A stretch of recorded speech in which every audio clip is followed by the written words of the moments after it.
नमस्कार साथियों, स्वागत है आप सभी का अंकित इंस्पायर्स इंडिया पर। मैं हूं अंकित अवस्थी। आप हैं मेरे साथ में आज के इस खास सेशन में। साथियों, आज दिन भर से हमने कोई भी सेशन नहीं किया। इसके पीछे का बड़ा कारण था कि हम चाहते थे कि इस पूरी घटना का संपूर्ण विश्लेषण बहुत आराम से किया जाए कि हमारे साथ आफ्टर ऑल हुआ क्या है और हो क्या रहा है, करना क्या चाहिए और देश के हुक्मरानों को असल में हमसे क्या पता चलना चाहिए। आज का सेशन जो सब कुछ दिन में घटित हो चुका उनको समेटे हुए है, उनको आपके साथ लेकर आया हुआ है। और इस सेशन में हम दिन भर जो भी आपने जानकारियां इधर उधर से प्राप्त की हैं, आप और मैं बैठ करके चर्चा करने वाले हैं कि आफ्टर ऑल ये सब चल क्या रहा है और हम आफ्टर ऑल उद्विग्न हैं, खुश हैं, परेशान हैं क्या हम आफ्टर ऑल। और हम लोग सोशल मीडिया की लड़ाई में कहीं हार तो नहीं गए हैं। हमारे को सोशल मीडिया में पाकिस्तानियों ने दिमाग में ये तो नहीं भर दिया है कि बेटा तुम जीत कर भी हार गए हो, जीत कर हार गए हो। क्या हम जीते हैं ये हमको कोई याद कैसे दिलाएगा कि पाकिस्तान वाले जो फेक में भी कह दे रहे हैं कि हम जीत गए हैं और इस बीच में हम जो जीत भी गए हैं उनके अंदर का कॉन्फिडेंस कहां गया है। ये सारी बातें आज के सेशन में एक एक करके चर्चा में आएंगी। लेकिन जहां हमने कल चर्चा को छोड़ा था वहीं से आगे चलते हुए आज की चर्चा को शुरू करेंगे। कल कहां से छोड़ा था, सेशन की हेडिंग क्या है, पहले इस हेडिंग को ध्यान से देख लीजिए। पहला तथ्य ही यह है कि युद्ध विराम आफ्टर ऑल चल क्यों नहीं पाया। आफ्टर ऑल मुझे ना इस शब्द से ही बड़ी आपत्ति है। शब्द है सीज फायर, युद्ध विराम। मैंने आपको 2 दिन पहले एक सेशन किया था। सेशन था कि क्या हम लोग आपातकाल की तरफ बढ़ रहे हैं। तब मैंने एक सवाल और किया था कि ऑपरेशन सिंदूर क्या युद्ध है या केवल ऑपरेशन है। ये सवाल बड़े टेक्निकल थे लेकिन हमने इतनी गहराई से समझे नहीं थे। मैंने उस समय भी कहा था अगर हम युद्ध में हैं तो युद्ध के बाद इमरजेंसी लगना बनता है। लेकिन हमारी सरकार ने तो कभी माना ही नहीं कि हम युद्ध में हैं।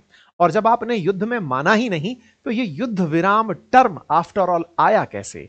आप सीज फायर बोले कैसे, इसको बोल क्यों रहे हैं कि युद्ध विराम। आप कहिए ऑपरेशन सिंदूर कंप्लीटेड। हमने बैठ करके टेबल पर बात कर ली है कि हम अपने अपने ऑपरेशंस क्लोज कर रहे हैं। बड़ा सवाल है और बड़ा सवाल यही है कि आफ्टर ऑल सीज फायर इस ऑपरेशन सिंदूर के बाद यूज क्यों किया गया। यह तो करना ही नहीं चाहिए था।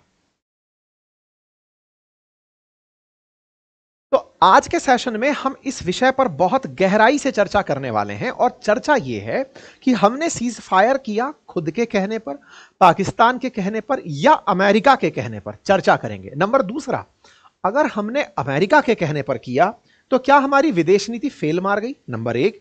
नंबर दूसरा, अगर हमने पाकिस्तान के कहने पर किया तो क्या हमारी विदेश नीति सार्थक हो गई। और हमने दोनों के कहने पर किया तो भाई हमारा स्टैंड क्या था, तो हमारी विदेश नीति क्या फिर फेल मार गई। सबका विस्तार पूर्वक विश्लेषण होगा। तो आज चर्चाएं काफी सारी हैं, सारे पक्ष रखने का प्रयास किया जाएगा। आपके तर्क और साथ साथ उस तर्क के अपोजिट में जो वितर्क कहे जा सकते हैं उनकी चर्चा करते जाएंगे। सेशन थोड़ा लंबा हो सकता है, कुर्सियों को आराम से डाल लीजिए और सुनना शुरू कीजिए। सबसे पहली चर्चा करते हैं कल जब से रायता फैला तब से। शाम 5:33 का डोनाल्ड ट्रंप का ट्वीट, ये वो ट्वीट है जो कि सदी का सबसे खतरनाक ट्वीट कंसीडर किया जा सकता है भारत और पाकिस्तान के रिश्तों में और भारत की विदेश नीति में, जिसने भारत की विदेश नीति को खंड खंड कर दिया। मेरा स्टेटमेंट तो डे 1 में ही यही है। मैं हमेशा इस बात को यही मानूंगा कि डोनाल्ड ट्रंप ने जो भारत के साथ खेला खेला वो इतना गंदा था कि डोनाल्ड ट्रंप ने, भारत ने जो इतना बड़ा मान कमाया था, 5th लार्जेस्ट इकोनॉमी, या फिर देश ने कि हमने आतंकवादियों को सबक सिखा दिया है, हमने पाकिस्तानियों को पनिशमेंट दे दिया है, इस एक ट्वीट ने भारत को पाकिस्तान के बराबर लाकर खड़ा कर दिया। क्या न्यूक्लियर वेपन रखना ही देशों को बराबर कर देता है? और अगर ऐसा है तो क्या हम आगे से नॉर्थ कोरिया को अमेरिका के बराबर मानना शुरू कर दें? बड़ा सवाल है, क्योंकि न्यूक्लियर वेपन तो नॉर्थ कोरिया के पास भी हैं। कल को हम नॉर्थ कोरिया को भी यही कहें कि तुम भी अमेरिका की तरह ही great nation of North Korea क्यों नहीं कह देते। तो मेरे प्यारे साथियों, डोनाल्ड ट्रंप का कल यह स्टेटमेंट कि मैंने दोनों देशों से बात की और दोनों ने मेरी बात को ध्यान से सुना और दोनों ही देश, इंडिया और पाकिस्तान, पूरी तरह से इमीडिएट इस बात को करने को तैयार हो गए हैं। साथियों, दुनिया भर में जितने भी वॉर टाइम इंसिडेंट चले, फिर चाहे रशिया यूक्रेन चला हो, इजराइल हमास चला हो, दोनों जगह एक लीडर था। रशिया यूक्रेन में रशिया हमेशा ऊपर चल रहा था, इजराइल गाजा में इजराइल हमेशा ऊपर चल रहा था। हम समस्त भारतीय वो हैं जिन्होंने पिछले 2 सालों में चाहे भारत सरकार ने अपनी तरफ से विदेश नीति घोषित ना की हो, लेकिन भारत के लोगों ने अपनी नीति स्पष्ट की हुई थी। रशिया यूक्रेन में समस्त भारतीयों का जो मन था वो पूरे टाइम रूस के साथ था। इजराइल गाजा में इजराइल के साथ था। भले ही भारत सरकार साधती रही हो कि मिडिल ईस्ट को साधना है तो हम गाजा के बारे में भी दो अच्छे शब्द बोलेंगे, और वेस्ट को साधना है तो हम यूक्रेन के बारे में भी दो अच्छे शब्द बोलेंगे, लेकिन वास्तविकता यह थी कि भारतवासी अंतर मन से इस युद्ध में पार्टी पहले से ही ले चुके थे। और ऐसी स्थिति में जब हम पार्टी लोगों को पहले ही बना चुके थे, तो ट्रंप का यह ट्वीट भारतवासियों के समस्त मान को खंडित करने वाला था। क्यों? क्योंकि इस ट्वीट ने हमको दोनों को साथ ला दिया था। तो हमारी सरकारों ने क्या इस ट्वीट को मान लिया? आंसर क्या था? आंसर यह था 5:33 पर यह ट्वीट आता है। इसके तुरंत बाद हमारे विदेश सचिव बाहर आ जाते हैं। विदेश सचिव 1 मिनट से कम में ही अनाउंसमेंट करके चले जाते हैं। कहते हैं कि पाकिस्तान की तरफ से भारत के पास कॉल आया। पाकिस्तान के डीजीएमओ ने, डायरेक्टर जनरल जो मिलिट्री ऑपरेशंस हैं, उनका कॉल आया। युद्ध विराम के बारे में कहा। दोनों देशों ने तय किया कि 12 तारीख तक हम फिर नहीं लड़ेंगे, और ऐसा कहते हुए दोनों देशों में युद्ध विराम हो चुका है।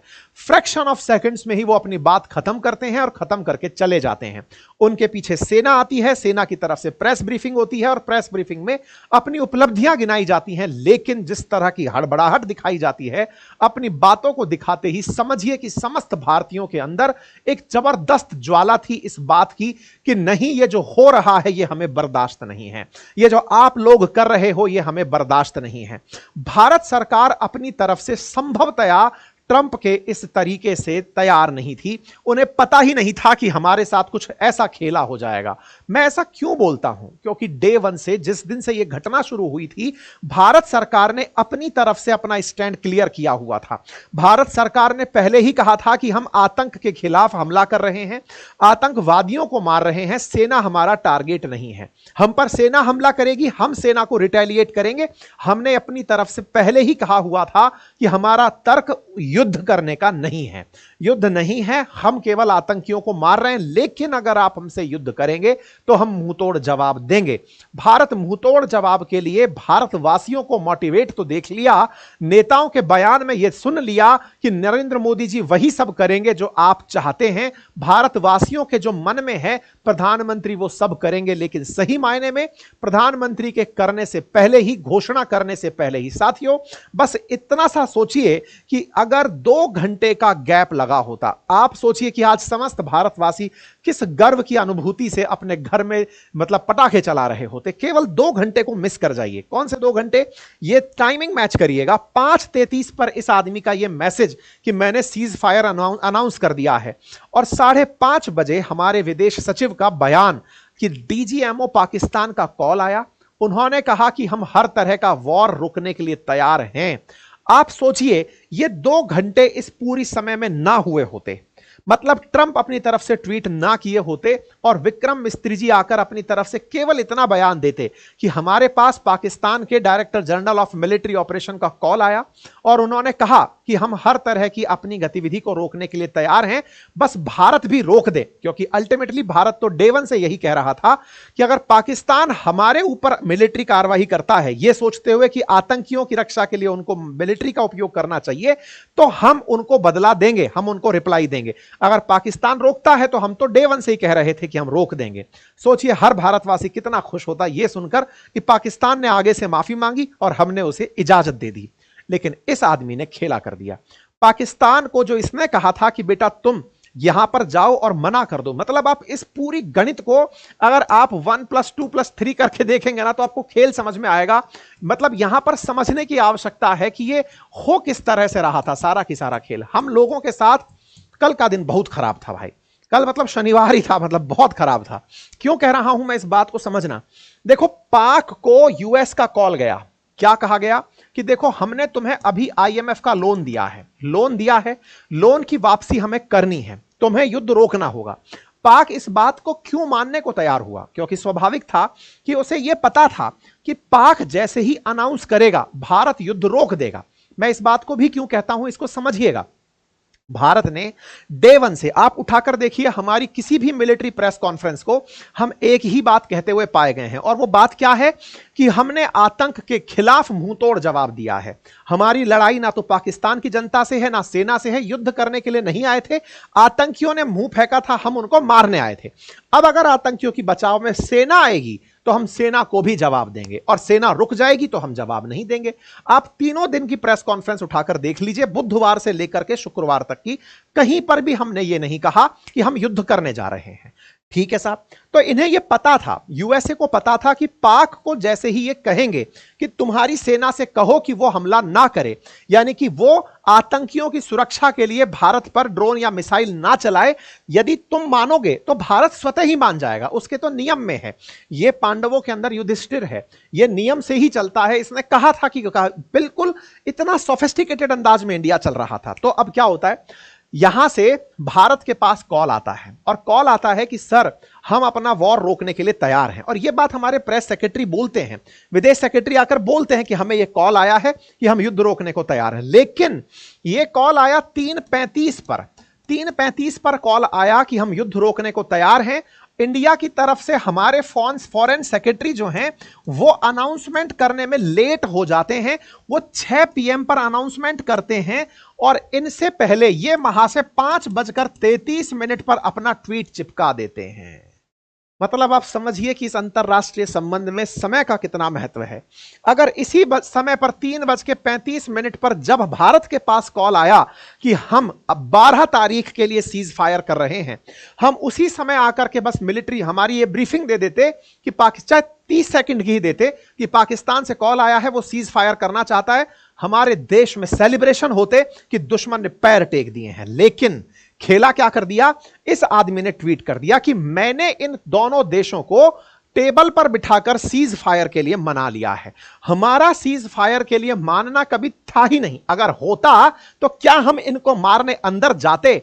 अगर हमारा सीज फायर ही इंटेंशन होता तो इंडिया क्या इनके अंदर घुस के 100 किलोमीटर अंदर तक आतंकी ठिकानों को नष्ट करता? अगर ऐसा होता तो क्या हम इनके मिलिट्री बेसिस को, इनकी एयर बेसिस को, 9 एयर बेसिस, 100 मिलिट्री, 100 आतंकियों को हम खत्म करते, 35 से अधिक पाकिस्तान के सैनिकों की जान लेते? अगर हमारा ये इंटेंशन ही नहीं होता तो हम भी ये कहते कि हां, दुनिया वाले कहते हैं कि जांच कराओ, चलो जांच कर लेते हैं, पहलगाम में जो हुआ उसकी जांच कर लेते हैं। लेकिन भारत ने डे वन से ही डिसाइसिवनेस रखी थी कि आतंकियों का हमला था, आतंकियों को मुंहतोड़ जवाब जरूर मिलेगा। और यह हमने अपनी विदेश नीति में अब डाल भी दिया कि अगर हम पर आतंकी हमला होता है तो इसे एक्ट ऑफ वॉर माना जाएगा, हम इसका एक्शन लेंगे। लेकिन इन महाशय ने बम फोड़ दिया साहब। इनने बम फोड़ा, यह बात हम समझ ही नहीं पाए। मतलब यहां पर हमारा सिस्टम हैंग हो गया। सिस्टम हैंग कैसे हो गया हमें भी समझ नहीं आया। भारत ने कहा कि पाकिस्तान का कॉल आया, हम वैसे ही चल रहे थे। मतलब हो सकता है कि हमारे विदेश सचिव को भी यह ना पता हो, क्योंकि ये जिस समय प्रेस ब्रीफिंग की तैयारी कर रहे हों, जिस समय ये आ रहे होंगे ऑफिस से निकलकर, इतने में वो आदमी ट्वीट मार दिया। इन्हें भी नहीं पता था कि ये बोलकर जाएंगे इतनी देर में, वो कुछ अनाउंस कर चुका होगा।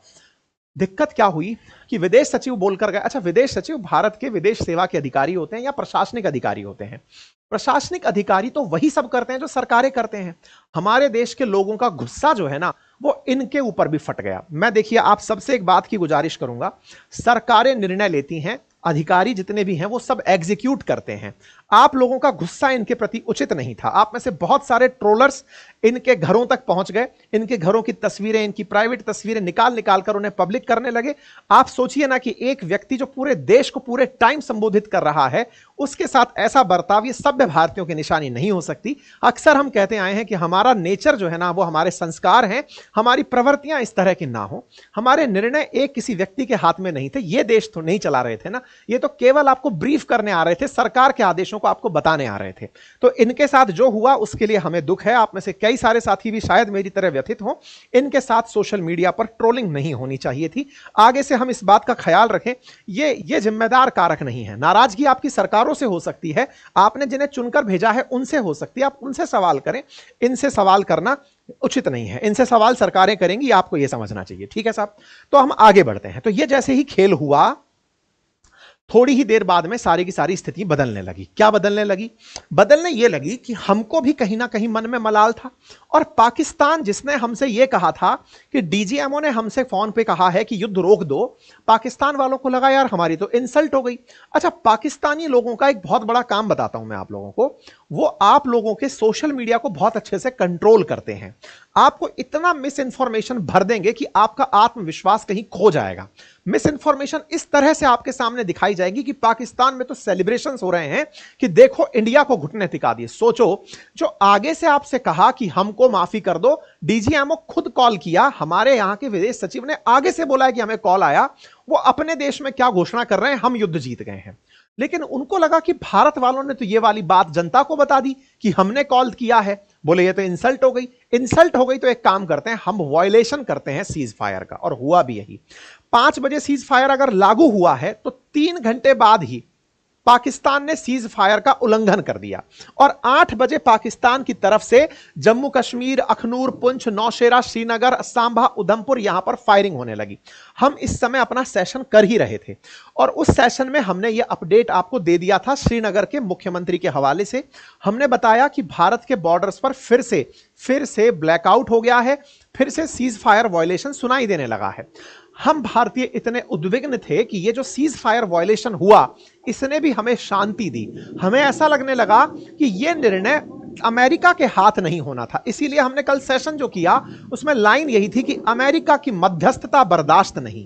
और यह कारण था कि जब यह सीज फायर हुआ तो भारतीयों में एक रोष था कि कम से कम हमें अब मौका मिल गया है कि इनको अब जवाब करारा दे दिया जाए। और आप यकीन मानिए कि आप लोग जो सोचते हैं, क्योंकि हमारे इन सेशंस में अब मतलब जो आप इतनी बड़ी संख्या में अपना प्यार और आशीर्वाद देने आते हैं, ये बहुत मैटर करता है। आपकी बातें सब जगह सुनी जाती हैं। आप जो बातें लिखते हैं सोशल मीडिया की टीम रीड कर रही होती है। आपका संदेश था, रीड किया गया, आपकी जो बातें थी वो सब मैसेज में जानी गई, क्योंकि यहां सभ्य समाज है, यहां पर कोई ट्रोलर्स नहीं है। हम हर पक्ष पर चर्चा करते हैं। अब जब ये बातें चर्चा में आई, भारत की सरकारों को भी ये सोचने में मजबूर होना पड़ा कि यार कुछ तो चल रहा है। मतलब देशवासी जो है ना, उनमें एक मलाल है। मलाल इस बात का है कि लोग कह रहे हैं कि सरकार निर्णय नहीं ले पाई है। सरकार कह रही है कि हमें तो सामने वाले ने आगे से माफी मांगी, हमने माफी दे दी। हमको माफी देकर के भी कोई और हीरो बन गया है, हम माफी देकर के भी किसी और को हीरो बना गए हैं। सरकार परेशान की ये हो क्या रहा है, और उधर से पाकिस्तान अपनी आदत से बाज नहीं आ रहा है। वो अलग परेशान है कि डीजीएमओ की बात वहां से लीक हो गई है, तो चलो बम फोड़ करके अपने आप को ऊपर रखते हैं, ये दिखाएंगे कि भारत ने सीज फायर किया था। भाई साहब, इसके बाद से दोनों तरफ से फिर से बदला देना शुरू होता है। फॉरेन मिनिस्ट्री तरफ से फिर से हमारे मिस्त्री जी रात को बाद में वापस आते हैं। रात को 11:30 बजे फिर एक प्रेस कॉन्फ्रेंस होती है, और प्रेस कॉन्फ्रेंस होती है उसमें आकर विक्रम मिस्त्री जी फिर कहते हैं कि देखो भाई, युद्ध अभी भी नहीं रुका है। 11 बजे आकर के वो कहते हैं कि पाकिस्तान ने भारतीय सीमा में घुसना चाहा, हमने भारतीय सेना को फ्री हैंड दे दिया है। मतलब सोचिए कि ट्रंप, अच्छा अब ट्रंप को ना ये संदेश पहुंच जाना चाहिए कि तुम जो अपने आप में अब्बा लब्बा डब्बा बन रहे थे, तुम्हारे पास नहीं था पुदीना। तुम्हारी बातों में अगर दम रहा होता तो ये सब रुक गया होता। ना पाकिस्तान की तरफ से रुका, ना भारत की तरफ से रुका। और भारतीयों में तो इसका अजब गुस्सा था। भारतीयों में गुस्सा इस बात का था कि नहीं चाहिए हमें तो ये सीज फायर भी तुम्हारी वजह से नहीं चाहिए। तुम हमको पहले ही देखो, मैं आपको एक बात बहुत अच्छे से बता देता हूं, ये बहुत सोचा समझा हम भारतीयों के आत्मसम्मान को चोट पहुंचाने का अमेरिकी तरीका था। इस बात को आप समझने का प्रयास कीजिए। अमेरिका ने षड्यंत्र रचा हम सबके साथ, क्योंकि अमेरिका कभी भी भारत का हितैषी नहीं रहा है। ये तो कुछ दिनों से, जब से हमको उसको आवश्यकता है हमारी कि इनका बाजार मेरे काम का है, भारतीय मेरे काम के हैं, बढ़िया पढ़े लिखे IIT IIMs वाले लोग अमेरिका आते हैं। अदरवाइज वो पास्ट उसका हमेशा पाकिस्तान के पक्ष में रहा है। कोल्ड वॉर एरा से सोवियत रूस भारत के साथ रहा है और अमेरिका पाकिस्तान के साथ रहा है। उसने पाकिस्तान का भला, चूंकि उसने IMF का लोन दिया था, उसको लोन की वापसी करवानी है, तो उसने भारत के लिए जो षड्यंत्र रचा वो ये कि उसे भारत के बराबर लाकर खड़ा कर दिया, ये कहते हुए कि मैंने दोनों को समझा दिया है। तो दोनों ने इस बात को ना मानकर, ना तो उधर से माना गया ना इधर से माना गया, उधर से ना माना गया। इसको अब मैं आपको उनका स्टैंड बताता हूं क्या हुआ। भारत की तरफ से तो कल सेमिनार हुई, भारत की तरफ से प्रेस कॉन्फ्रेंस हुई, भारत ने अपनी तरफ से बातें बताई। पाकिस्तान के जो प्रधानमंत्री है ना, वो रात को 1 बजे आते हैं और वो लाइव आकर फिर कहते हैं कि हम जीत चुके हैं, लेकिन भारत जो है वो अभी भी सीज फायर का वायलेशन कर रहा है और हम उनको बराबर जवाब दे रहे हैं। मतलब पाकिस्तान का कहना था कि हमारी जीत से भारत बौखला गया है, इसलिए वो सीज फायर वायलेशन कर रहा है। शहबाज शरीफ, मैंने आपको वैसे तो कभी सही नहीं माना, लेकिन एक बार के लिए मैं अगर आपको सही मान लेता हूं, तो भारतीयों ने अगर कल सीज फायर वायलेशन किया होता ना, तो पीओके आपके पास नहीं रहा होता, यह मानकर चलिए। क्योंकि भारत ये कल जिस मूड में थे ना, कल तो इस तरह का भाव था। मैं आपको कुछ चंडीगढ़ की तस्वीरें दिखाऊंगा जहां सिविल डिफेंस के लोगों को आह्वान दिया गया था। लगता है पूरा शहर सड़कों पर उतर आया अपनी सेना के लिए, अपने राष्ट्र के लिए। राष्ट्रभक्ति देखनी हो तो भारतवासियों से सीखो। बॉर्डर पर जहां चंडीगढ़ में एनी टाइम सायरन बज रहे थे, ऐसे में जैसे ही आह्वान हुआ कि सिविल डिफेंस के लिए लोगों की जरूरत है, हुजूम उमड़ पड़ा बिना इस चिंता के कि उनके ऊपर कोई खतरा भी मंडरा सकता है। अरे जाइए, हम इतने हैं कि हम पत्थर भी मारेंगे तो तुमको गायब कर देंगे। लेकिन पाकिस्तान ने जिस तरह से बात खेली वो ये कि हम युद्ध जीत गए हैं। सब किस तरह से युद्ध जीत गए? हमको कर्जा दे करके। अच्छा, एक हमारी तरफ कहावत है कि अगर लंबा जीना चाहते हो तो क्या करो? बोले कर्जा ले लो। और फिर बोले कर्जा लेकर चुकाओ मत। बोले क्यों? क्योंकि फिर जिसने आपको कर्जा दिया है वो आदमी आपके लिए मंत्र पढ़ेगा कि यह मर ना जाए, क्योंकि यदि मर गया तो मेरा पैसा कहां से आएगा। वो यथार्थ होता मैंने पाकिस्तान में देख लिया है। पाकिस्तान ने आईएमएफ से लोन लिया। आईएमएफ का जो पैसा है वो अमेरिका का है। अमेरिका पैसा दिया तो बचाने की जिम्मेदारी भी अमेरिका पर चली गई। भारत आईएमएफ से लोन लेता नहीं है। ऐसे में भारत तो उनके लिए कोई सब्जेक्ट ही नहीं है। वो इनको ऑलरेडी 7 बिलियन दे चुका है। तो ऐसे में पैसा निकालना है तो इनका जिंदा रहना जरूरी है। कल को इन पर बम फटफटा गए, इनकी सारे सिस्टम तहस नहस हो गए, इनकी इकोनॉमी ठप हो गई, तो पैसा कैसे वापस निकलेगा? अमेरिका तो इस समय ट्रंप के शासन में चल रहा है, जो कि यूक्रेन तक से पैसा वापस निकलवा लिया। ऐसे में इनका पैसा कैसे वापस निकले? तो बोले इनको शांत करो। लेकिन ये झूठ के मसीहा जिन्होंने अपने शाहीनों के ऊपर फूल बरसा दिए, इन्होंने कहा हम अपने आर्मी चीफ को इस बात की बधाई देते हैं कि उन्होंने जो युद्ध में नेतृत्व किया वो इतना जबरदस्त था कि भारत को भाई साहब मजा चखा दिया। हम तो ये समझ नहीं पा रहे कि कौन से मजे की बात कर रहे हैं। जिस मजे में इन्होंने इतना नुकसान झेल लिया, उसको ये अपने पाकिस्तानियों को झूठ का पोषण देने में सक्सेसफुल हुए, बताने में सक्सेसफुल हुए कि देखो हम झूठ से युद्ध जीत गए। और आप में से कई भारतीय जिनको आत्मविश्वास इतना कम है, जो इस बात से बरगलाने पर महज कामयाब हो गए, उनका पीएम बोल रहा है तो सही होगा। मैंने ना जाने कितनी बार आपको इनके संसद में इनके रक्षा मंत्री का, इनके मंत्रियों का, इनके सांसदों का बयान सुनवा दिया, जो कह रहे हैं कि तुम फर्जी खबरें क्यों डालते हो यार, तुम लोग क्यों झूठ बोलते हो कि ड्रोन पकड़ नहीं पाया, हम पहचान नहीं पाए कि उनके एयरक्राफ्ट कितने थे, हम पर यह हमला कैसे हुआ, हम पकड़ तक नहीं पाए उनकी मिसाइल अंदर कैसे आ गई, हम ड्रोन को देख नहीं पाए, हमारा एयर डिफेंस सिस्टम कैसे मार दिया। और हमारे लोग इस आदमी की बातों में आ जाते हैं और सुनने लगते हैं कि प्रधानमंत्री बोल रहा है तो सही बोल रहा है। देखो मेरे प्यारे साथियों, मैं एक बहुत आपको गहराई की बात बताता हूं, हालांकि उसका आज से कोई मतलब नहीं है, लेकिन इतिहास आपको याद कुछ जरूर दिलाता है। इस कंटेक्स्ट से हटा के बताता हूं, समस्त भारतीयों को ना इस बात से बहुत ज्यादा महत्व होना चाहिए। मैं थोड़ा सा आपको ना अपने संस्कृति की तरफ लेकर चल रहा हूं, हालांकि इस मुद्दे से उसका फिलहाल कोई महत्व नहीं है, लेकिन आप जोड़िएगा जरूर।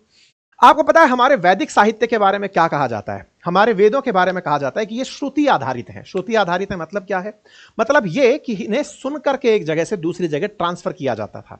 श्रुति का मतलब है कि ज्ञान उस व्यक्ति को दिया जाता था जिसे योग्य माना जाता था, कि चलो इस आदमी को ज्ञान दो। ये ज्ञान कहीं लिखित ना हो, कहीं ऐसा ना हो कि इस ज्ञान को कोई ऐसा व्यक्ति प्राप्त करे जो इसका मिसयूज कर ले। नंबर दूसरा, इस ज्ञान के किसी अर्थ को कोई अनर्थ करके ना निकाल ले। इसलिए शिक्षक समझाएगा, शिक्षक मतलब व्यक्ति के पास ज्ञान पहुंचाएगा, और जब पहुंचाएगा वो ही श्रुति आधारित इस ज्ञान को आगे लेकर चलेगा। यह हमारा वैदिक साहित्य की बात कर रहा हूं मैं। लेकिन फिर क्या हुआ? हमारा यह जो ज्ञान कुछ लोगों तक सीमित रहने लगा। श्रुति आधारित ज्ञान था, हमें यह विश्वास होता था कि सबसे अच्छा ज्ञान वो है जो सुना गया हो। हम सुनी हुई बातों पर यकीन करते थे, हम सुने हुए ज्ञान को पुख्ता मानते थे, क्योंकि भारत के संस्कार में झूठ थे ही नहीं। लेकिन मेरे प्यारे साथियों, जिस जगह झूठ नहीं था वहां झूठ जहर की तरह काम किया। हम पर जब विदेशी आक्रांता आक्रमण करने आए लेटर ऑन, तो उन्होंने हमारे इसी विश्वास को सवालों में खड़ा कर दिया। कहा, कहीं सुनी बातों पर कौन यकीन करता है, कहीं लिखा हो तो बताओ। अब ये जो लिखित बात है ना, ये लिखित बात हम भारतीयों के दिमाग में ऐसे बैठने लगी, लिखित, हमारे पास लिखित क्या है? हम कहने लगे अरे हमारे पास, हमसे उल्टा सवाल किया जाने लगा, तुम वेदों की बात करते हो, लिखा हो तो बताओ। अरे भाई, हम उस ज्ञान को इसलिए नहीं लिखते थे कि अर्थ का अनर्थ होता था। आपको मालूम है, रामायण की एक पंक्ति पर बहुत बहस छिड़ी हमारे देश में, हालांकि रामायण वेद नहीं है। महाकाव्य में इस लाइन को कि ढोल गवार शूद्र पशु नारी सकल ताड़ना के अधिकारी, इसमें ताड़ना शब्द को लेकर हमारे देश में कई महीने तक विवाद चला था। क्यों? क्योंकि पढ़े हुए अर्थ के कई अर्थ निकलते हैं और उस अर्थ को समझाने के लिए गुरु का होना आवश्यक है। लेकिन इन लोगों ने क्या किया, इन जाहिलों ने, जब आक्रांता हमारे ऊपर आए, ये तो अपना लेकर चलते थे, बाबरनामा, अकबरनामा, हुमायूंनामा, ये तो नामा लेके चलते थे। ये कहते थे कि चलेगा वही जो लिखा है, और लिखा हुआ। अब इन्होंने क्या किया, हमने जो ज्ञान अपना संचित रखा था उसको जला दो, बोले इनके लिखे हुए ज्ञान को जला दो, इनके सुने हुए ज्ञान को कहो कि ये तो कहा सुना है, इनके ऊपर से विश्वास मिटा दो। मेरे प्यारे साथियों, विदेशी आक्रांताओं ने आकर के हमारे नालंदा जैसे विश्वविद्यालय को, तक्षशिला जैसे विश्वविद्यालयों को जब नुकसान पहुंचाया, तो असल मायने में इनका इंटेंशन ये था कि इनका थोड़ा बहुत भी लिखा है सब गायब कर दो, सुने हुए पर अविश्वास फैला दो, और जो हमने लिख दिया उसे ही सत्य मान लो। इसीलिए तो हम लोग जब मिडाइवल टाइम में जब अंग्रेज आए, तो हम अंग्रेजों को बड़ी हैरानी से देखे कि अच्छा ये बोलते हैं कि धरती गोल है, अच्छा ये बोलते हैं कि सूरज इधर से निकलता है, अच्छा ये बोलते हैं सूरज इतना दूर है। हम इन्हें इतना आश्चर्य से क्यों लेते थे? आश्चर्य से इसलिए लेते थे क्योंकि ये भी लिखे हुए ज्ञान को लेकर आए, और हमें किसी ने ये याद ही नहीं दिलाया कि हमारा ज्ञान तो श्रुति आधारित था। उस कड़ी को तोड़ दिया गया, उन मंदिरों को ध्वस्त कर दिया गया, उन शिक्षा के केंद्रों को नष्ट कर दिया गया जहां ज्ञान को सुना सुना कर ट्रांसफर किया जाता था, और वहीं से चल पड़ा झूठ का कारोबार, और ये झूठ इनके खून में बस गया है। आज पाकिस्तानी जिस बीज से बने हैं, जिस पाकिस्तान के अंदर बाबर, हुमायूं को अपना लीडर माना जाता है, उनकी अगर आप मिसाइलों के नाम सुनेंगे तो गजनवी का नाम दे देंगे। वो जिस तरह की चीजों को आज अपने लिए लीडर मानते हैं, वो सब झूठ की बुनियाद पर टिके लोग हैं। ऐतिहासिकता खोजकर निकालेंगे तो समझ में आएगा कितने झूठ से इनका जन्म हुआ है। हम भारतीयों में अविश्वास भरने के लिए यह पर्याप्त था, तुम्हारा ज्ञान तो कहा सुना है, लेकिन कौन बहस करे। खैर साथियों, वैदिक काल के बाद पोस्ट वैदिक काल आया, धीरे धीरे हम लोग फिर इवॉल्व हुए। हमें याद आने लगा कि नहीं, हम में तो बहुत सारी संस्कृति, और वो जो आज भारत के संस्कार हैं, कहीं ना कहीं हम झूठ को आज भी एडमायर नहीं करते। पाकिस्तान उसी झूठ का सहारा लेता है। सोचो, उनका प्रधानमंत्री बोल करके झूठ फैला रहा है। वो कह रहा है कि हमने भारत का यह नुकसान करा दिया, भारत को हार दिला दी। नया कुछ नहीं है। उनके जो आदर्श हैं वो झूठ पर ही आधारित हैं। ये वो लोग हैं जो झूठ फैला करके, जब भारत पर आक्रमण हुए थे मुसलमानों के, विदेशी आक्रांताओं के, उस समय झूठ फैलाकर हम लोगों के साथ युद्ध लड़ा जाता था। विश्वास अविश्वास में बदल दिया जाता था। लोगों को, भाइयों को भाई से लड़वाने के लिए विश्वासघात किया जाता था। इतिहास के पन्ने उठाइए, आपको यकीन हो जाएगा कि हम लोगों की सबसे बड़ी कमजोरी यही बनी कि हम ट्रस्ट करते थे, और इनका हथियार ही झूठ था, अविश्वास था। अब मैं इस बात से आपको केवल यह कहना चाहता हूं कि इनके इस अविश्वास को दुनिया वाले भी नहीं समझते, हम लेकिन समझते हैं कि ये कितने झूठे लोग हैं। अब साहब, अगला दिन होता है, अगले दिन होता है, सब कुछ सामान्य की स्थिति हो जाती है। यहां पर ये सब चल रहा होता है, सामान्य हो जाता है। दिन आज का था, पूरी तरह से सामान्य दिन के रूप में इसे दिखाया जाता है। सब बढ़िया, सब बढ़िया, सब बढ़िया। शाम होती है, भारत की तरफ से तीनों सेनाओं के डीजीएमओ आते हैं। डीजीएमओ आकर के अपनी अपनी बातें रखते हैं। डीजीएमओ आकर के अपनी बातों में बताते हैं कि ऑपरेशन सिंदूर से हमने क्या पाया, किस तरह से हमने घटनाएं करी। ये सारा की सारा शेड्यूल यहां तक आ जाता है। कुल मिलाकर के हमने अपनी उपलब्धियां गिनाई, हमने बताया कि उनका कितना नुकसान किया, उनके कितने सैनिक मार दिए, उनके कौन से सेंटर तबाह कर दिए, हमने क्या क्या एक्ट किया। ये सारी शाम को, अभी थोड़ी देर पहले बैठक हुई, उसके अंदर सारी बातें यहां पर बता दी गई विद तस्वीरों के साथ कि हमने क्या क्या किया। हाँ, यहां पर एक बड़ा सवाल था, वो ये था, इनसे पूछा गया कि सर राफेल का क्या हुआ, जरा बताएं। तो यहां पर इन्होंने एक ही लाइन बोली कि हम अभी भी युद्ध की स्थिति में हैं, और ऐसे में वॉर टाइम सीन जो चल रहा है, हमारी जो स्थिति हॉस्टाइल है, उस समय पर कोई भी इंफॉर्मेशन दुश्मन के लिए किस तरह की काम की हो हम नहीं जानते। फिलहाल के लिए इतना मैसेज पर्याप्त होना चाहिए कि हमारे सभी पायलट सुरक्षित हैं। यह लाइन अपने आप में मायने रखती है। अब इस लाइन के मायने कुछ लोग ये निकाल रहे हैं कि हो सकता है हमारा राफेल शहीद हो गया हो, हमारे राफेल कुर्बान हो गया हो। कुछ लोग ये निकाल रहे हैं कि नहीं, जब पायलट सुरक्षित है तो कुछ नहीं हुआ। इस बात को फिलहाल के लिए इसी तरह विराम दे दिया गया कि पायलट सुरक्षित है। इस मैसेज को अपनी तरह से ले लीजिएगा। यही हेडलाइन बनती है कि हमारे सभी पायलट सुरक्षित हैं और घर में हैं। ठीक है साहब। कुल मिलाकर भारत ने अपनी तरफ से सारे एक्सप्लेनेशंस दे दिए कि हमने घर में घुसकर मारेंगे। यह बात हमने पहले ही डिसाइड की थी, हमने घुस के मारा। हमने इंडस वाटर ट्रीटी को रोककर दुनिया को बता दिया कि हम टेररिज्म को बिल्कुल बर्दाश्त नहीं करेंगे। प्रधानमंत्री ने कहा था कि हम आतंकियों को मिट्टी में मिला देंगे, हमने मिट्टी में मिलाने के लिए उनके देश में घुलकर अटैक किया। हमारा मोटिवेशन साफ था, हम उसी इंटेंशन से गए थे, हम वो करने में कामयाब हुए। हमें दिक्कत कहां हुई? हमें दिक्कत हुई इस प्राणी से जिसने 2 घंटे का सारा खेला खेल दिया। क्या यह प्राणी शांत हुआ? नहीं हुआ। आज सुबह सुबह फिर उठ के आ गया, सुबह फिर उठ करके आया और 10 बजे आकर के फिर इसने इसने एक ट्वीट मार दिया और ट्वीट मार के क्या कहता है कि भाई साहब अगर कहोगे तो मैं कश्मीर का मसला भी सुलझा दूंगा। अब इसको ना एक अलग ही चरस चढ़ा हुआ है और वो ये है कि इसको नोबेल पीस पुरस्कार चाहिए। इसको चाहिए कि इसने दुनिया में शांति स्थापित करवा दी। शांति के नाम पर रसिया यूक्रेन के बीच के युद्ध को रुकवाने के लिए भाई साहब निकले थे, यूक्रेन को खाकर चले आए।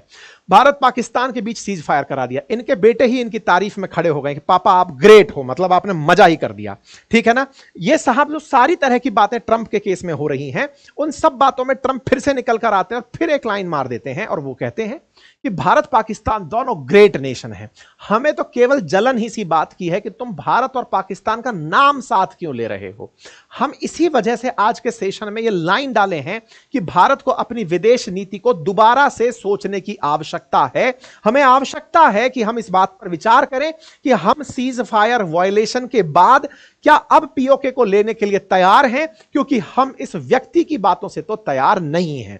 ये सारी बातें जिस तरह से इस व्यक्ति ने कही कि भारत और पाकिस्तान मजबूत हैं, अडिग सरकार हैं और मैं दोनों के साथ मिलकर के भविष्य में ज्यादा व्यापार करूंगा और इसके व्यापार के आइडिया पर इसको नोबेल पुरस्कार की अमेरिका में मांग जो होने लगती है कि साहब इनको नोबेल पुरस्कार दिलवाया जाए, तो मेरा मानना यह है कि यह कुल मिलाकर के भारत की विदेश नीति का एक बड़ा फेलियर है कि अगर हम ट्रंप के लूप में आ जाते हैं, फिर चाहे व्यापार के लूप में आए, फिर चाहे हम लोग इसके किसी भी कहने में आए, वो हमारी विदेश नीति का फेलियर होगा। अब मैं ये बात फेलियर क्यों बोल रहा हूं, उनको तो मैं एक एक करके तर्क समेत समझाऊंगा, बस थोड़ा सा इतिहास फिर आपको याद दिलाऊंगा। कहते हैं कि इतिहास जानना इसलिए जरूरी है क्योंकि वो भविष्य में महत्वपूर्ण भूमिका निभाता है। आदमी अपने इतिहास से या तो सबक लेता है या मोटिवेशन। ऐसे में हम अपने इतिहास से केवल फिलहाल तो एक मोटिवेशन ही लेते हैं। साथियों, अटल जी का टाइम था और भारत ने पोखरण परमाणु बम परीक्षण कर लिया था। उस समय हमको धमकाया गया कि अगर आपने परमाणु बम का परीक्षण किया तो हम आपके ऊपर सैंक्शंस लगा देंगे। अटल जी ने कहा जैसी आपकी मर्जी। उन्होंने हम पर सैंक्शंस लगाए, लेकिन हम एक पल नहीं डिगे। वही अमेरिका खुद आया हमारे पास चल के और हमारे सैंक्शंस हटा कर गया। नंबर एक बात। नंबर दूसरा, जब हमने कारगिल युद्ध लड़ा तो हमने डिसाइसिव वॉर लड़ा। भले ही उस समय अमेरिका पाकिस्तान का साथ दे रहा था। इतिहास गवाह है कि पाकिस्तान के साथ खड़े अमेरिका को भी हमने तब शिकस्त दी थी। यानी कि भारत पाकिस्तान युद्ध में भारत की निर्णायक भूमिका, जिस समय भारत इतनी बड़ी आर्थिक शक्ति नहीं था, उस समय भी उसको मुंहतोड़ जवाब दिया था। तब भी वो परमाणु बम बना चुका था। नंबर तीसरा, भारत 1971 में पाकिस्तान को 2 भागों में बांट दिया था और उस समय भी अमेरिका भारत के साथ नहीं खड़ा था। वो अपने जंगी जहाजों को लेकर भारत के खिलाफ युद्ध करने निकल पड़ा था, लेकिन फिर भी भारत के नेतृत्व शक्ति ने, इंदिरा गांधी जी ने जाकर सोवियत रूस को अपने समर्थन में किया और कहा कि सोवियत रूस तुम्हें आना होगा और पाकिस्तान को मजा चखाना होगा। दैट मीन्स भारत अमेरिका से कभी नहीं डरा। तो आज क्यों? आज हम इसकी बात को मानने के लिए क्यों विवश हुए? क्यों हम आज अगर विवश नहीं भी हुए तो फिर इसको सही सिद्ध क्यों होने दे रहे हैं? अगर ऐसा है तो हम इसे अपनी आज की विदेश नीति का फेलियर मानेंगे। आप पूछेंगे आप ऐसा कह क्यों रहे हैं? मैं इसलिए कह रहा हूं, मोदी जी का एक वीडियो बहुत वायरल हो रहा है। जब मोदी जी प्रधानमंत्री नहीं थे, अपने चुनाव प्रचार के लिए निकल रहे थे, उस समय पर इन्होंने गुजरात के सीएम होते हुए एक टीवी इंटरव्यू में कहा था कि हमारे देश के प्रधानमंत्री, हमारे देश में आतंकी हमला होता है तो अमेरिका जाते हैं और अमेरिका जाकर वहां जाकर कहने लगते हैं कि पाकिस्तान को रोको, वो हमारे देश में हमले कर रहा है। अरे जाना है तो पाकिस्तान जाइए ना, अमेरिका जाने की क्या जरूरत है? प्रधानमंत्री जी, आपका यह वीडियो इतना वायरल हुआ और लोगों ने इसको भर भर के रील में साझा किया। वो इसलिए साझा किया क्योंकि आपने जो कहा वो करके दिखाया। आप अमेरिका नहीं गए, आपने पाकिस्तान जाकर उसके पास हमला किया। लेकिन प्रधानमंत्री जी, सवाल फिर आपसे यही पूछा जाएगा, आप पहले नहीं गए लेकिन बाद में चले गए। बात इसलिए बोली जा रही है क्योंकि आपने पहले तो आते ही इंडस वाटर ट्रीटी को रोका, आपने आते ही डिसीजन लेते हुए इनके ठिकानों पर हमले किए, आपने विदेश नीति के माध्यम से दुनिया को पूरी तरह इन्फॉर्म किया। लेकिन आपके इसी इंफॉर्मेशन का मतलब लोगों ने यह निकाल लिया कि आप इस बार पीओके को लेकर रहेंगे। प्रधानमंत्री जी, गर्व होना चाहिए आपकी नेतृत्व शैली पर आपको कि आपके एक बयान के चलते इस तरह से जुनूनी युवा सड़कों पर उतर आए। जब चंडीगढ़ के अंदर प्रशासन ने मांग की कि हमें सिविल डिफेंस के लिए लड़के चाहिए, हमें सिविल डिफेंस के लिए लोग चाहिए, लगता है जैसे कि आर्मी की रैली निकली हो, भारतवासी जुनून लेकर के बॉर्डर पर चले आए, कहने को तैयार हो गए कि हम हैं सिविल डिफेंस के अंदर काम करने वाले लोग। देखकर गर्व होता है इन भारतीयों को जो अपने जीवन को हथेली पर लेकर चले आए कि हम हैं, आप चलिए हमारे साथ क्या करवाना चाहते हैं। साथियों, ये उमड़ी हुई भीड़ आज समस्त भारतीयों को गौरवान्वित करती है। इंटरेस्टिंग बात है, इन्हें कोई पैसा नहीं मिलने वाला था, इन्हें रोजगार की चाहत नहीं थी, इन्हें देश के लिए कुछ करना था, कर गुजरना था। ये नेतृत्व क्षमताओं में बातें होती हैं। महात्मा गांधी जी का जब जब इतिहास याद होता है तब यही कहा जाता है कि उनके एक आह्वान पर लोग सड़कों पर आ जाते थे।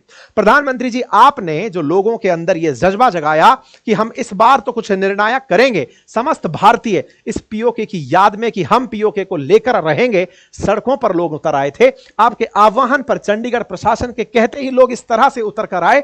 यह दर्शाता है कि लोगों को यकीन हुआ था कि इस बार तो कुछ आर पार होने वाला है। लेकिन इस आपके आर पार को कई जगह टीवी डिबेट्स में भी देखा गया। जनरल जीडी बख्शी का यह जो बयान है, यह बात बहुत लोगों के अंदर उनकी ऊर्जा को रिपीट करता है, जिसमें वो कह रहे हैं कि आप ऐसा क्यों कर सकते हैं साहब, आपने सेना को कह करके उनको वॉर करने से रोक क्यों दिया? सेना बनी है युद्ध के लिए, उनको निर्णायक अंत तक लेकर जाएगी और हमने हमेशा किया है, इस बार भी करेंगे, मत डरिए। तो साहब, सवाल यह है कि आप फिर किससे डर रहे थे? आपके सामने पूरा देश साथ था, विपक्ष साथ था, हर तरह से सिचुएशंस आपके साथ थी, आपके इतिहास से आज का वर्तमान था। भविष्य क्या होगा ये तो कहने वाली बातें कही जाएंगी, लेकिन जब देश के अंदर उसका आत्मसम्मान कॉम्प्रोमाइज होता है तो उसकी परिणति कैसे होती है, वो आज आपको इस कमेंट बॉक्स में आकर देखनी चाहिए। प्रधानमंत्री जी और उनके सलाहकार इस बात को ऑब्जर्व करें कि यहां हर दूसरी लाइन एक ही बात लिख रही है कि हमें पीओके वापस चाहिए। तो आपने क्यों अपनी हर रिपोर्ट में जाकर इन्हें अपडेट किया कि अमेरिका हमने यह कर दिया है, हमने रूबियो यह कर दिया है? हम चाहते क्या थे? उनसे एक बेहतर डील। हम यह चाहते थे कि हमें एक ऐसी डील मिले जिसमें हम यह कह पाएं कि हां भैया बहुत अच्छा किया, तुम्हारे ऊपर 10% टैरिफ लगाएंगे। आप में से हो सकता है कुछ लोग इस बयान के साथ हों कि हमने इतनी बार जो इन्हें अपडेट किया, जयशंकर साहब ने मिनट मिनट पर अपडेट किया, मिनट मिनट पर हुए अपडेट से एक बात याद आ जाती है। कुछ लोग जो ताजा ताजा नेता बनने निकलते हैं और उनको किसी बड़े नेता की आंखों में चमकना होता है, तो वो झंडा टांकने के बाद या पर्चे बांटने के पास मंत्री जी को या अपने बड़े नेता को फोन करके कहते हैं, सर झंडा बांट दिए हैं, सर पर्चा बांट दिए हैं, सर धरना दे दिए हैं, सर बस तोड़ दिए हैं, सर आग लगा दिए हैं, सर आपसे उम्मीद नहीं थी। आप प्रशासनिक अधिकारी थे, आपकी आंखों में लोगों ने बहुत लाल आग लगाई है, हम भी लगाने वाले उनमें से एक हैं। हम मानते थे कि आपकी फॉरेन पॉलिसी एकदम झकास है, लेकिन सर आज सवाल हो रहा है आपसे, आप जिस तरह से अपना रिपोर्ट दिए ना, आप हमको लगा दिए कि छोटा हो गए हैं हम। आप उनको इन्फॉर्म किए, समझ में आता था, लगता था कि आप वैश्विक कम्युनिटी को इन्फॉर्म कर रहे हैं, लेकिन आपकी इंफॉर्मेशन को ये लोग ऐसे लेने लगेंगे सर, ये तो आपको भी सोचने की आवश्यकता है कि आपकी इंफॉर्मेशन को वो गलत तरीके से ले लिए। ये सवाल है सर आपसे। खैर, आपने अपनी तरफ से मार्को रूबियो से बात की, ये आपकी समझदारी में काउंट किया गया कि हम दुनिया को बताकर चल रहे हैं कि हम पाकिस्तान का क्या इलाज कर रहे हैं। लेकिन सर, ये जो आपने किया ना, जो तुरंत उनके बयान के तुरंत बाद युद्ध रुकवा दिया, हम सहमत हैं कि आपने पाकिस्तान के फोन आने पर रुकवाया होगा, लेकिन मैसेज तो पता है ना, आपसे ज्यादा कौन जानता है इस बात को? विदेश नीति के जादूगर हैं आप जानते हैं तो पहचानिए ना इस बात को कि ट्रंप के बयान के तुरंत बाद सीज फायर रुकना, सीज फायर होना, यह आपके लिए क्या मैसेज लेकर आया? भारतवासियों के जो अंदर ज्वाला थी पीओके को लेने की, इस बार तो उम्मीदें ही ये थी कि इस बार आर पार होगा, यह अब अल्टीमेटली हमारे पास होगा, हम पाकिस्तान को खत्म कर देंगे। आज पाकिस्तान से हम यह सुनने के लिए विवश हो रहे हैं कि भारत ने हमारे कहने पर युद्ध रोक दिया। नहीं सर, हम तो फिर ऐसे युद्ध के लिए कभी तैयार ही नहीं थे और हम इस आदमी की बातों में आ गए। नहीं सर, इसका एक मैसेज हमको रोक देगा युद्ध से? बिल्कुल नहीं सर। ये जुनूनी जनता आपसे केवल यही जवाब चाहती है कि सर, आप जो हमारे अंदर वॉर को लेकर के क्रांति जगाए थे ना, उसको आंसर देने आ जाइए। हमको बस इतना कह जाइए कि हम ट्रंप की बातों में नहीं आए हैं, हम करेंगे, उसका इलाज मान लेंगे, हम भारत वाले हैं, अमेरिका के सामने आज तक नहीं झुके, अब मत झुकाइए ना सर, यह अच्छा नहीं लग रहा है। सर, हम आपको इसलिए कहना चाह रहे हैं कि हमारे देश ने, भले ही आपके मुंह से कभी यह ना सुना हो कि रशिया यूक्रेन में हम रूस की तरफ हैं, भले ही इजराइल के अंदर हमने यह ना सुना हो इजराइल हमास में हम इजराइल की तरफ हैं, लेकिन इस देश की जनता, मेजॉरिटी इंडियंस हर तरह से रूस के साथ था, मेजॉरिटी इंडियंस हर तरह से इजराइल के साथ था। ऐसे में जब हमने युद्ध में अपने नायक चुन रखे थे, हम जब सर फिल्म भी देखते हैं ना, भले ही मनोरंजन में हो, हम अपना लीडर पहले ही, अपना हीरो पहले ही, अपना नायक पहले ही चुन लेते हैं सर। हमारे दिमाग में पहले ही होता है कि भाई हीरो है ये। हमारे वॉर हीरो में पहले ही पुतिन आ चुके हैं सर, हमारे वॉर हीरो में नेतन्याहू आ चुके हैं सर। हम चाहते थे कि जब आप चश्मे को स्टाइल से पकड़ें तो वॉर हीरो में हम आपको भी काउंट करें, हम चाहते थे कि हम प्रधानमंत्री को भी काउंट करें, क्योंकि आपने अब तक दुनिया में जहां जहां मंच पर अपनी जगह रखी है, वहां दुनिया को आपने बताया है कि हम क्या हैं। ऐसे में हम अपने नेता को इस तरह से ट्रंप के बयानों में आता हुआ नहीं देख सकते साहब। यह बर्दाश्त से परे है सर, पच नहीं रहा है। हर भारतीय परेशान है इस बात से। आपके हाजिर जवाबी ने दुनिया को जवाब दिया है, आज आप ट्रंप के सामने चुप हो गए हैं। यह पच नहीं रहा है साहब, दिक्कत हो रही है साहब। ऐसे में ट्रंप का कहना कि उसने युद्ध रुकवा दिया है और आप रुक जाते हैं साहब, कुछ तो कहिए। आपसे उम्मीदें हैं, अब आप जरूर कहेंगे। वोकल पार्टी के लीडर हैं, आप किसी को तत्काल प्रभाव से जवाब देने के लिए जाने जाते हैं। कुछ भी कहिए लेकिन ट्रंप के कहिए में मत आइएगा, क्योंकि भारत वाले अब सोचने पर विवश होने लगे हैं। क्या सोचने पर विवश होने लगे हैं? भारतवासियों में एक बड़ा सवाल उठने लगा है, और वो सवाल यह है कि जिस चीज को हम अपनी बहुत बड़ी ताकत माना करते थे, हम ताकत मानते थे कि हम इजराइल और गाजा में दोनों के साथ कर चल रहे हैं। इजराइल भी हमारा मित्र है तो मिडिल ईस्ट भी हमारा मित्र है। हम हुआ करते थे कहते हुए कि रशिया यूक्रेन में हम दोनों को साध कर चल रहे हैं। रूस हमें तेल भेज रहा है, यूक्रेन हमें मिसाइल के लिए, सबमरीन के लिए इंजन भेज रहा है। यूक्रेन के चलते पश्चिमी देश भी हमारी वाहवाही कर रहे हैं और रूस भी हमारी वाहवाही कर रहा है। सर, भारत को आवश्यकता पड़ी है, माना कि भारत की जरूरतें बहुत हैं, माना कि भारत में इतनी विविधता है कि सबको साथ लेकर चलना भारत के लिए बहुत बड़ा टास्क होता है। इतने प्रकार की भाषाएं, इतने प्रकार के रंग, इतने प्रकार की हमारी ओरिजिन्स हैं, हमारे धर्म हैं, हमारी मान्यताएं हैं, उन सबको लेकर सबकी एस्पिरेशंस को फुलफिल करना एक डेमोक्रेटिक सेक्युलर देश के लिए बहुत बड़ा टास्क होता है। लेकिन सर, फिर भी हमारी विदेश नीतियों में अब तो यह स्पष्ट करना होगा कि हम किसके साथ हैं, किसके साथ नहीं हैं। कुछ नुकसान होंगे, वो दूरगामी फायदे में बदलेंगे। और मैं इसलिए कह रहा हूं कि हमसे कहीं ज्यादा अच्छा लोगों को अब पाकिस्तान का चीन प्रेम लगने लगा है। जिस चीन ने अंततोगत्वा यह तक कह दिया कि हम पाकिस्तान की सॉवरेनिटी की रक्षा करेंगे, जिस पाकिस्तान के लिए चीन आकर खड़ा हो गया, यह सर सेशन बड़ा इंपॉर्टेंट हो गया। चाइना ने कहा कि it will stand by iron clad friendship of Pakistan. China के विदेश मंत्री वांग वी का बयान कि पाकिस्तान की संप्रभुता, क्षेत्रीय अखंडता और आजादी की रक्षा के लिए उसके साथ खड़ा रहेगा। यह पाकिस्तान के मिनिस्ट्री ऑफ फॉरेन अफेयर्स का बयान है। Will continue to stand firmly by Pakistan is holding sovereignty, territorial integrity and national independence. Sir, सवाल आपसे है, एक भी ट्वीट ऐसा दिखा दो जो भारत के पक्ष में एक भी देश ने किया हो। 193 कंट्री हैं वर्ल्ड में, हर आदमी एक ही लाइन बोल रहा था कि आतंक के खिलाफ भारत के साथ हैं, आतंक के खिलाफ भारत के आत्मरक्षा के अधिकार के साथ हैं। लेकिन सर, यहां लाइन का मतलब समझिए, वो कह रहा है कि इंटीग्रिटी के लिए साथ हैं, सॉवरेनिटी के लिए साथ हैं। इसका मतलब समझते हैं ना सर? आप तो विदेश नीति के जानकार हैं। कह ये रहे थे कि अगर पाकिस्तान पर कब्जा करने के लिए सोचे तो चाइना पाकिस्तान के साथ जाकर खड़ा हो जाएगा। ये तो हम सब जानते हैं कि जब आप पीओके लेने जाएंगे तो सबसे ज्यादा जिसको चिल्का मचेगा वो पाकिस्तान नहीं, आफ्टर ऑल चाइना होगा, क्योंकि चाइना ने वहां से सी पैक निकाल दिया है। चाइना पैक निकला हुआ है, चाइना पाकिस्तान इकोनॉमिक कॉरिडोर निकला हुआ है। उसकी मंशा है कि वो रास्ता कब्जा में ना आ जाए, उसको डर है कि उसका सारा इंटरेस्ट वेस्ट हो जाएगा, वो तो जानबूझकर उसके साथ आएगा। लेकिन सर, कुछ तो करना पड़ेगा ना सर। अगर एक नॉर्थ कोरिया जैसा देश इतना सा न्यूक्लियर बम लेकर अमेरिका की आंखों में चुभने को तैयार हो जाता है, साउथ कोरिया, जापान जैसों की नींदें उड़ा देता है, आप सर इतनी विशालकाय जनता, इतनी विशालकाय फौज, इतनी बड़ी इकोनॉमी लेकर, न्यूक्लियर बॉम्ब लेकर के भी अगर अमेरिका के सामने बात करने निकल पड़ेंगे, सर जच नहीं रहा है, मतलब डाइजेस्ट नहीं हो रहा है। हमसे अच्छी विदेश नीति तो सर इनकी लगने लगी है, हमसे अच्छी वाकई में विदेश नीति इनकी लगने लगी है कि हम लोगों को, ये लोग कह रहे हैं, भारत कह रहा है यहां जाकर के कि वॉर हमारी चाहत नहीं थी। अरे क्यों नहीं थी सर? आपने थोड़ी देर पहले कहा ना कि एनी काइंड ऑफ अटैक हम पर अगर कोई भी होता है तो हम उसे वॉर मानेंगे, एक्ट ऑफ वॉर मानेंगे। सीज फायर वायलेशन को मान लीजिए ना सर, मौका है ना सर, आपकी बातों में दम है, आप कर दीजिए सर। ऐसे में भारतवासियों की डिमांड है। शहबाज शरीफ का ये पाकिस्तान प्रेम जो है, इस तरह से तो हमको ये कहने में बड़ा ही अचरज हो रहा है कि लोन लेकर ये अमेरिका का भी सगा हो लिया, क्योंकि अमेरिका इसकी बचाव में भारत के साथ इसको लाकर खड़ा कर दिया, और चाइना भी इसके साथ हो गया कि हमारा इन्वेस्टमेंट हो रखा है। इसका मतलब तो सर, ये जो कर्ज मांगकर भिखमंगे वाला जो पाकिस्तान था, ये तो बहुत अच्छा निकल कर आ गया। क्यों? क्योंकि इसको सब बचाने चले आए कि भारत इसको मार ना दे। सर, हम बड़ी अर्थव्यवस्था बनकर कॉम्प्रोमाइज तो नहीं कर गए हैं। हम ये तो माफ नहीं कर दिए हैं कि चलो इसको माफ करते हैं, इसमें 2 लात कौन मारेगा। उसके बचाव में तो सर वही वाली भावना निकल कर आ गई। जिस तरह से देश के विकास को जब आप कर रहे होते हैं और कुछ विस्थापित घरों का आपको हटाना होता है, विस्थापित करना होता है, तो कुछ सोशल एक्टिविस्ट आकर के जिन घरों को आपको विस्थापित कराना होता है उनके पक्ष में आकर खड़े हो जाते हैं। ऐसा तो कहीं पाकिस्तान के साथ नहीं हो गया है सर कि अमेरिका आकर खड़ा हो गया कि अरे तुमको कर्जा दिए हैं, तुम डूब जाओगे तो कर्जा कैसे वापस होगा।